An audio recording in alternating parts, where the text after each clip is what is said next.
ऐसे ही लेवल 6, 7, 8 और 9 तक के लेवल में 3.05 का फिटमेंट फैक्टर रखा गया है। जी हाँ, अगर किसी की सैलरी 53,000 रुपये है तो बढ़कर लगभग 1,62,000 रुपये बेसिक सैलरी हो जाएगी अगर 3.0 फिटमेंट फैक्टर लागू होता है तो। नमस्कार दोस्तों, मैं आशा करता हूँ सभी अच्छे होंगे। दोस्तों, जैसा कि आप जानते हैं मैं लेटेस्ट नोटिफिकेशन आपके सामने लेके आता हूँ। तो आज भी मैं एक लेटेस्ट नोटिफिकेशन लेके आया हूँ जो कि 2 फरवरी को सवाल पूछे गए हैं लोकसभा के अंदर, वित्त विभाग से, वित्त मंत्रालय से। जी हाँ, काफ़ी सारे क्वेश्चन पूछे गए हैं। 8th पे कमीशन को लेकर क्या अपडेट है, उस पे भी काफ़ी क्वेश्चंस पूछे गए हैं। क्या सैलरी स्ट्रक्चर हो सकता है, किस टाइप का स्ट्रक्चर हो सकता है, उस पे भी काफ़ी चीज़ें पूछी गई है। और इवन कुछ जो जेसीएम की कमेटी थी उसने भी अपने सेक्रेटरी को जो लेटर लिखा है उसमें कितना सैलरी स्ट्रक्चर हो सकता है, उन सब बातों पे भी चर्चा हुई है। तो वो सारी डिटेल मैं आपको बताऊंगा दोस्तों इस वीडियो में। वीडियो को लास्ट तक ज़रूर बने रहिएगा। तो चलिए शुरुआत करते हैं। उससे पहले दोस्तों, अगर आप चैनल पर नए हैं और चैनल को अगर अभी तक सब्सक्राइब नहीं किया है तो सब्सक्राइब भी कर लीजिएगा ताकि आपके पास लेटेस्ट नोटिफिकेशंस जो हैं वो आते रहें। तो बिना देरी के शुरुआत करते हैं दोस्तों। तो ये पूछा गया क्या वित्त मंत्री जी ये बताने की कृपा करेंगे कि 3 वर्षों के दौरान केंद्रीय प्रायोजित योजनाओं के लिए योजनावार कुल कितना बजट अनुमान, संशोधित अनुमान और वास्तविक व्यय किया गया है। जी हाँ, कितना उसमें बजट में व्यय किया गया है, कितना उसका संशोधित अनुमान है और क्या वास्तविक व्यय है उसमें किया गया है, किस सीमा का परिणाम तक प्राप्त हुए हैं और ये योजना का निष्पादन का आकलन करने के लिए किन आउटपुट संकेतों के रूप में उपयोग किया गया है। क्या किसी योजना के आवंटन और उपयोग में कोई महत्वपूर्ण अंतर देखा गया है? यदि हाँ, तो इसके कारण बताइए और इस संबंध में सरकार द्वारा सुधारात्मक उपाय क्या किए गए इसके बारे में पूछा है। तो इसी का उत्तर वित्त राज्य मंत्री ने दिया है कि केंद्रीय बजट योजना के भाग के रूप में प्रमुख केंद्रीय क्षेत्र को योजनाओं के अनुवार रूप से निवारण करके वास्तविक व्यय विवरण 4ख और केंद्रीय प्रायोजित योजना के लिए 4ख में प्रस्तुत किए गए। पिछले 3 वर्षों के दौरान 22-23, 23-24 और 25-26 के केंद्रीय बजट का विवरण प्रस्तुत किया गया है। 500 करोड़ रुपए, जी हाँ, 500 करोड़ रुपए से अधिक का आवंटन वाली प्रमुख योजनाओं के निष्पादन का आकलन करने के लिए परिणामी और आउटलुक संकेतों के सीमा का विवरण योजनाओं के आउटपुट परिणामी के फ्रेमवर्क के रूप में किया गया है, जिसे केंद्रीय बजट 22-23, 23-24 और 25-24-25 में प्रस्तुत किया गया है। उसके अलावा दोस्तों एक अपडेट ये भी आया है, जो जेसीएम ने जो अपने सेक्रेटरी को लेटर लिखा था उसके भी अपडेट मैं आपके सामने लेके आया हूँ। जी, आप मेरी स्क्रीन पर देख सकते हैं। सेक्रेटरी जनरल एंड मेंबर है जेसीएम कमेटी के स्टाफ साइड से, उन्होंने सेक्रेटरी को ये लेटर लिखा था जिसमें काफ़ी सारी उन्होंने डिटेल बताई थी कि क्या इस पे कमीशन को लेकर कितनी सैलरी स्ट्रक्चर हो सकता है, क्या फिटमेंट फैक्टर होना चाहिए। पूरा डिस्ट्रीब्यूटर ब्यौरावार उन्होंने दिया था कि राइस, चावल वगैरह जो होते हैं, दालें होती हैं, रॉ वेजिटेबल होते हैं, ड्राई फ्रूट्स होते हैं, फ्रूट होते हैं, इनके कितने दाम पिछले सालों में बढ़े हैं। ठीक है, क्या चेन्नई में इसकी क्या प्राइस है, दिल्ली, मुंबई, कोलकाता, बेंगलुरु, हैदराबाद आदि शहरों में इसकी क्या प्राइस है और ऑन एन एवरेज इसमें कितना बदलाव हुआ है, इसकी पूरी डिटेल उन्होंने बताई है यहाँ पे। इवन क्लॉथिंग को लेके, कपड़ों को लेके, मोबाइल इंटरनेट को लेके भी काफ़ी सारी चीज़ें बताया है। फ्लूविल, इलेक्ट्रिसिटी, वाटर चार्ज में क्या बदलाव हुए हैं वो भी इसमें बताया है। इवन मैरिज वगैरह जो होते हैं, रिक्रिएशन सेंटर्स होते हैं, फेस्टिवल, मेडिकल सेक्टर में 30% का बदलाव हुआ है, तो वो भी यहाँ पे ऐड ऑन किया गया है। और even skill component, total minimum पे 3 यूनिट फैमिली लगभग 45,918 तो हुई है, जिसको राउंड ऑफ करके इन्होंने 46,000 बताया। तो इसी के बेस पे इनका अनुमान है कि जो सैलरी जो स्ट्रक्चर है वो इसी हिसाब से चेंज होना चाहिए। ठीक है, इन्होंने यहाँ पे इसका डिटेल भी बताया है कि मैरिज एजुकेशन में पोस्ट कोविड और प्री कोविड में कितना डिफरेंस था। ठीक है, क्या इसमें चेंजेस हुए थे, वो सारी डिटेल यहाँ पे बताई गई है। मैं आपको उसमें ये भी बताऊंगा कि डिस्ट्रीब्यूटेड तरीके से इन्होंने कितनी सैलरी राउंड ऑफ करके की है, एफएनपीओ को जो सजेशन किया गया है। तो जैसा कि दोस्तों आप मेरी स्क्रीन पे देख पा रहे हैं कि एग्जिस्टिंग मिनिमम पे जो था प्री रिवीजन 7 सीपीसी में 7,000 था, 6 सीपीसी में, जिसको बढ़ाकर 18,000 किया था।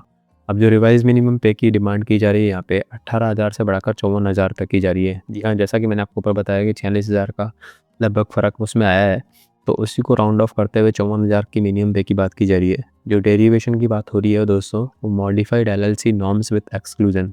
ठीक है, और इसमें एक्रॉइड फार्मूला प्लस सुप्रीम कोर्ट का मैंडेट और फुल 15th एलएलसी को यूज़ में किया गया है। जो रिजल्टेंट फिटमेंट फैक्टर था दोस्तों वो 2.57 था, जिसको बढ़ाकर 3.0 करने की यहाँ पे बात की गई है। जी हाँ, 2.57 से 7,000 से सीधा 18,000 सैलरी हो गई थी और अब 18,000 से सीधा 54,000 सैलरी की यहाँ पे जेसिम के थ्रू डिमांड की गई है दोस्तों। तो देख भी पा रहे हैं फिटमेंट फैक्टर ऑफ 3.0 ना इधर एक्सेसिव नॉर अनप्रेसिडेंसी, नहीं तो बहुत ज़्यादा बढ़ा हुआ है, नहीं बहुत ज़्यादा कम है। Local continuation of ways revision trajectory है। जी हाँ, मैं आपको बताऊंगा इसके बेस पे क्या सैलरी हो सकती है अगर फिटमेंट फैक्टर 3 लागू होता है 8 सीपीसी में, तो वो भी आप समझ पाएंगे कि देखिए फर्स्ट सीपीसी में जो था मिनिमम बेसिक पे 55 था, मैक्सिमम 2,000 था, जो रेशो था मिनिमम और मैक्सिमम 1:36 था। ऐसे ही 7 सीपीसी तक आते आते ये जो रेशो है दोस्तों ये 1:13 हो गया था। अब यहाँ पे जो उन्होंने रेशो की बात की है दोस्तों, वो 1:15 बात की है, तो अप्रॉक्सीमेटली उतना ही है जितना 7 CPC में था। बट इस रेशो के अकॉर्डिंग भी फिटमेंट फैक्टर जो है वो उसमें बदलाव किया गया है। अब आप देख पाएंगे कि लेवल 1, लेवल 2 और लेवल 3 जितने डिफरेंट लेवल हैं उनकी सैलरी क्या हो सकती है। अगर 18,000 का फिटमेंट फैक्टर की बात की लेवल 1 से लेवल 5 के बीच में, यानी फिटमेंट फैक्टर लगभग 3 लागू होगा। कोई अगर लेवल 3 पे है जिसकी बेसिक आज की डेट में 31,000 है, तो बढ़कर लगभग इतनी हो जाएगी अगर ये प्रपोज्ड वाला गवर्नमेंट मान लेती है तो।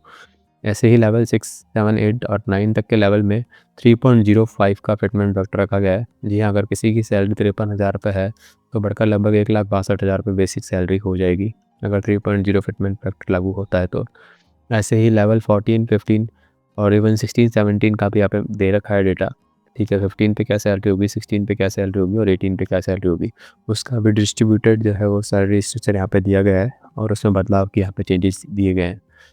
अब यहाँ पे आप दोस्तों देख भी पा रहे हैं मेरी स्क्रीन पे लेवल 1 पे जो बेसिक सैलरी 54,000 होगी, अगर वही सैल बढ़ता है तो सैलरी 56,000। मान लो कि कोई अभी लेवल 1 पे है बट उसका सैल जो है वो 8 है, तो उसकी जो बेसिक होगी वो 76,000 होगी, 54,000 नहीं होगी। ऐसे ही अगर कोई लेवल 7 पे है और वो अगर लेवल लेवल 7 पे है बट उसका सैल जो है वो लेवल 12 है, तो बेसिक सैलरी लगभग 2,34,000 होगी। तो इस हिसाब से सैल वाइज भी यहाँ पर डिस्ट्रीब्यूशन दोस्तों इसमें किया गया है। मिडिल लेवल के लिए, सीनियर एडमिनिस्ट्रेटिव लेवल के लिए 3.05 और 3.5 और ऐसे सब अपेक्स लेवल जो लेवल 16 और ऑनवर्ड्स हैं उनके लिए 3.10 के फिटमेंट फैक्टर की बात की गई है दोस्तों। और एफएनपीओ का जो प्रपोजल है वो इसी प्रकार से कि मिनिमम सैलरी जो है 54,000 होगी, मैक्सिमम लगभग 8,000 हो जाएगी। तो जो रेशो रहने वाला है वो 1:15 होने वाला है।